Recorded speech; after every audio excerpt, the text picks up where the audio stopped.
এই মালতী, ও দিদি বলো কি আছে?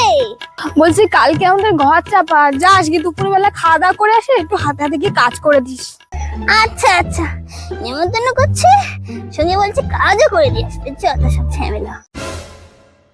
ওই মালটা রয়েছে একটু ভালো সাজিয়ে। ওদি তোমাদের কোনো চিন্তা করতে হবে না, তোমার বাড়ি মানে আমার বাড়ি, আমার পাড়া তোমার পাড়া সব আমার একার পাড়া, সব কাজ আমি করে দেবো, তুমি গিয়ে সোজা শুয়ে পড়, সব দায়িত্ব আমার। আচ্ছা আচ্ছা, বলছি এই বউ, কালকে আমাদের ঘর চাপা, কাল দুপুরে খাওয়া দাওয়া করো আমাদের বাড়ি, হ্যাঁ? আরে দিদি, তোমাকে কোনো চিন্তা করতে হবে না, কোনো চাকর বলতে হবে না, সব কাজ আমি করে দেবো।